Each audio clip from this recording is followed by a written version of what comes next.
Congress party.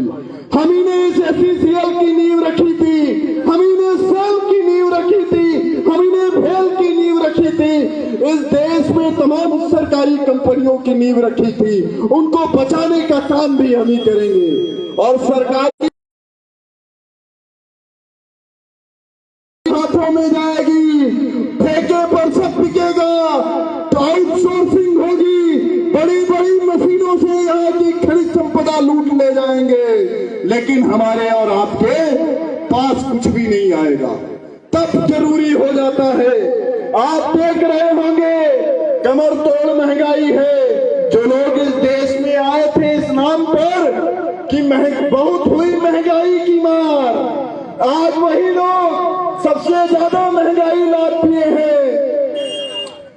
आज गरीबों के लिए 2 टाइम का खाना मुश्किल हो गया है।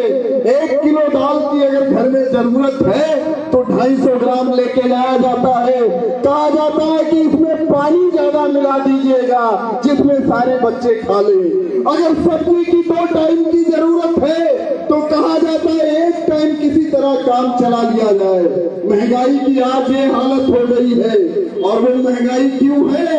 वो महंगाई इसलिए है कि टैक्स पर टैक्स हर चीज पर लगाया जा रहा है, दलालों को खिलाया जा रहा है। जो प्याज 50 पैसे में बिक रहा था जब वो पैदा हो रहा था, आपके बगल में मध्य प्रदेश से लेकर अगल बगल से खबरें आ रही थी, किसान उसे सड़क पर फेंक दे रहे थे कि 50 पैसे में जो प्याज बिक रहा था आज वो 80 रुपए में बिक रहा है। वो क्यों बिक रहा है? क्योंकि जो इनके मित्र हैं, जो बीच में दलाल हैं, वो पैसा किसानों को नहीं मिलता है, उन दलालों के लिए महंगाई है।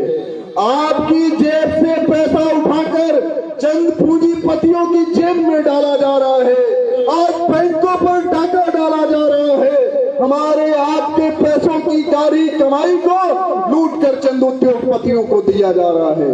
ऐसे दौर में तब हम ये कहने आए हैं कि ये सिर्फ ये छत्तीसगढ़ बचाने की लड़ाई है, ये हिंदुस्तान बचाने की लड़ाई है। और इसका फैसला हमारे पुरखों ने अंग्रेजों के सामने लाठी और गोली खाकर इस देश को बचाया है। लेकिन हम लोगों के सामने बहुत आसान रास्ता है। वो रास्ता है कि आने वाली 17 तारीख को पंजा छाप पर बटन दबाना है और इस देश के भविष्य को, अपने पुरखों की शहादत को बचाना है। इस बात को हम ये कहने आए हैं। आप सब जानते हैं दोस्तों, इससे पहले क्या होता था?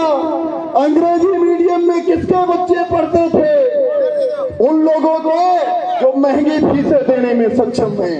लेकिन हमारे राहुल जी कहते हैं, हमारी कांग्रेस पार्टी का यह विजन है कि अंग्रेजी मीडियम में सिर्फ बड़े लोगों के बच्चे नहीं पढ़ेंगे, उनमें गरीबों के भी बच्चे पढ़ सके, वो भी अंग्रेजी में बात कर सके। बड़े शहरों में और विदेशों में रोजगार का अवसर उनको भी उपलब्ध हो। इस विजन को साकार किया भूपेश जी ने। इस विजन को साकार करने के लिए भूपेश जी ने आत्मानंद स्कूल की नींव रखी, जिसमें आज गरीबों के बच्चे भी अंग्रेजी मीडियम में पढ़ाई कर सकते हैं।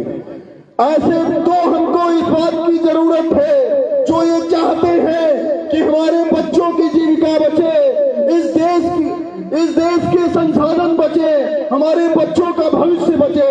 वोट उनको देने की जरूरत है या जो बच्चों का रोजगार छीनना चाहते हैं, वोट इनको देने की जरूरत है। ये फैसला आप लोगों को देखना होगा, ये फैसला आप लोगों को करना होगा। हम ये कहने आए हैं दोस्तों, हम जानते हैं भाजपा के पास एक मंत्र के अलावा कोई दूसरा मंत्र नहीं है। जो अंग्रेजों ने किया, ये अंग्रेजों के दलाल भी उसी नीति पे चल रहे हैं। फूट डालो और राज करो।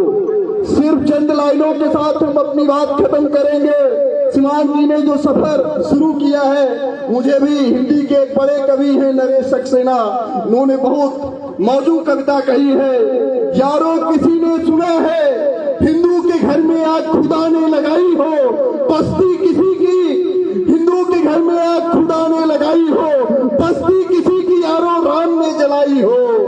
अल्लाह हो, ईश्वर हो, ईसा हो, नानक हो सब नर्म है, चमचों को देखिए तो पतीले से गर्म है। तो दोस्तों, हम ये कहते हैं इन चमचों के चक्कर में नहीं पड़ना है, हम सबको एक रहना है, हम सबका एक मकसद है, वो है हिंदुस्तान को बचाना, हिंदुस्तान के संसाधनों को बचाना, अपने बच्चों के रोजी रोजगार को बचाना। अगर वो बचा लिए तो हम इस देश को बचा लेंगे, और उसको बचाने का बहुत सीधा रास्ता दे गए हैं हमारे पुरखे। इस देश को लोकतंत्र और संविधान देकर वो एक सीधा रास्ता दे गए हैं, जो आने वाली 17 तारीख को पंजा छाप बटन वो काम करेगी, इस देश को बचाने का काम करेगी। हम ये निवेदन आपसे करने आए हैं। शुक्रिया, धन्यवाद।